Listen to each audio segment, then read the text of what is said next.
Year 1. I'm really looking forward to reading you today's story. Patch has picked a great one, though I do find it's a little bit of a tricky one to read. So, Patch has got The Runaway Dinner. So if we're thinking about our vipers, and I want you to have a little think about what on earth could happen in a story called The Runaway Dinner. I wonder. Let you have a little look at the front cover of the book there. And the back there. The Runaway Dinner.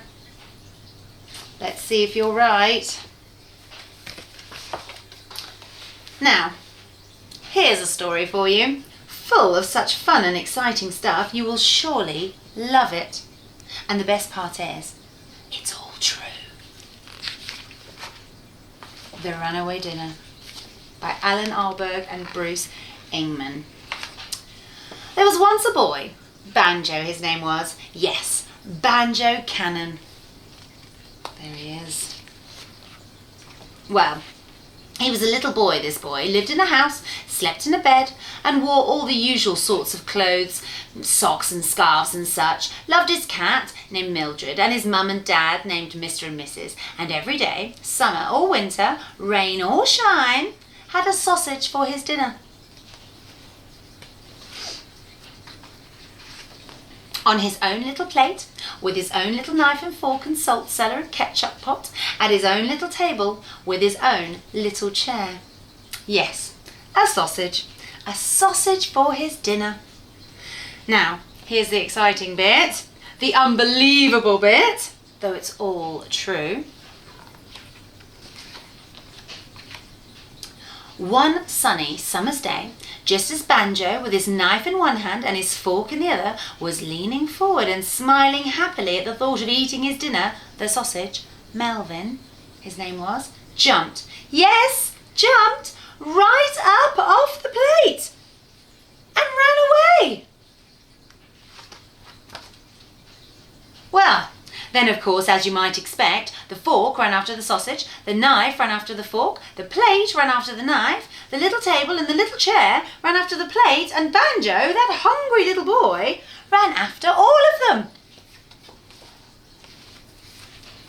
Actually, if you want the whole truth, he ran after a few others as well. You see, Banjo did not only have a sausage on his plate, well, that would be silly, wouldn't it? Just a sausage, one measly little sausage for a hungry boy's dinner. No, Banjo also had 3 fat peas, 4 baby carrots and a handful of fries.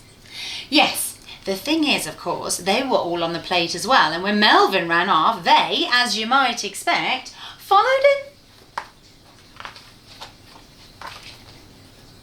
The peas, as it happened, were all boys, Peter, Percival and Paul, and the carrots were all girls, Caroline, Clara, Camilla and Christabel. And as for the fries, well, they really were too many to name all of them, though, being French, of course, they had names like François, Fifi and so forth. So that's it, the absolute truth, the complete picture. See? Here they are, the whole lot of them, not forgetting Mildred the cat, there she is, and Mr. and Mrs., there they are, and Bruce, the next door neighbour's dog, nearly did forget him, though he was chasing Mildred actually, and they were all racing down the road. Well, the first thing that happened was the carrots, all 4 of them, escaped by hiding in a paper bag. Bruce chased Mildred up a tree, and a pigeon ate Percival. Ooh!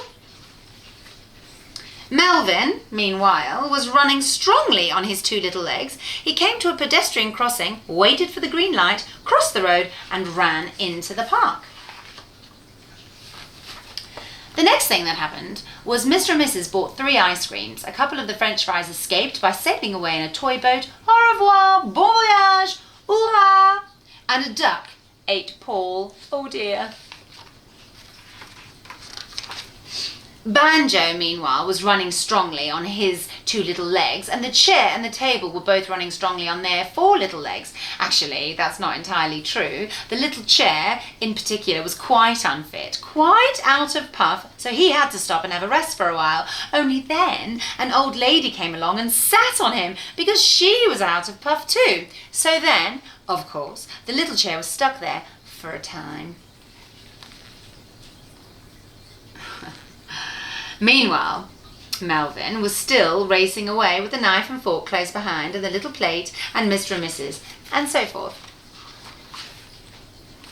Presently, a picnicking family spotted the fork and the knife too and grabbed them. At the same time, a boiled egg named Billy saw what was going on and in the confusion ran off himself.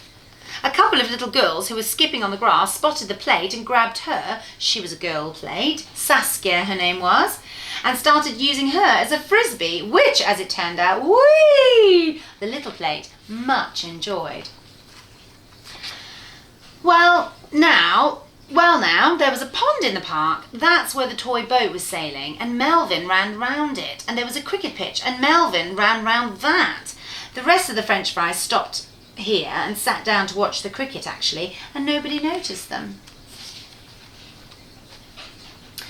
By the time the sunny summer's day was coming to an end and almost everybody was out of puff, Melvin, that sturdy little sausage, slowed to a stroll, to a dawdle, and finally stopped altogether. Oh.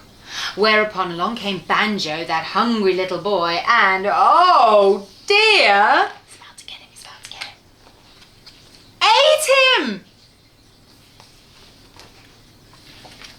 Well, nearly. He would have done, he really would, only just then along came his hot and bothered poor old mum. No, she cried, don't eat that, meaning Melvin. Don't eat that, it's been on the floor.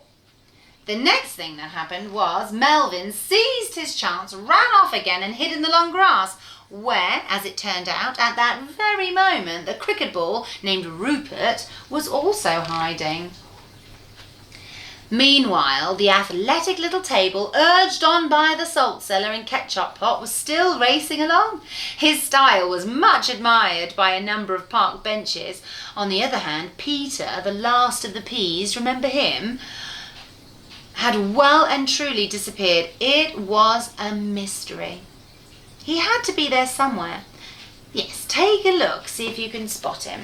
Oh, it might be very tricky from where you are, but have a little look, see. So we've got the table being admired by the benches, and up on the tree, on a branch, there's a pea reading a newspaper.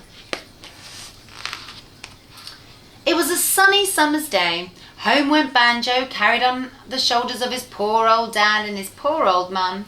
Bruce, the next door neighbour's dog, went home too. And down the tree came Mildred. So there we are. That's the story, full of such fun, don't you agree? And exciting stuff, yes? Of course, poor little Banjo is still hungry, hungrier than ever, in fact. Luckily, help is at hand, you see, every day or evening, rain or shine, summer or winter.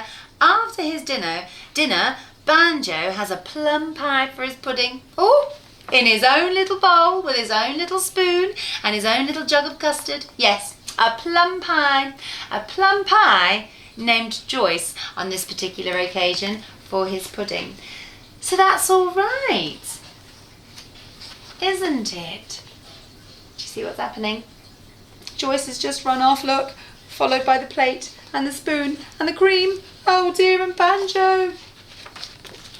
The end. Oh, I like that book. Did you enjoy it? Was it as you thought it would be? I'd love it, actually, if you made a story like that of your own. Maybe it could be your lunch that you're eating. What is it that you're eating? And maybe it runs off and has an adventure as well. And then you can send it to me on Tapestry.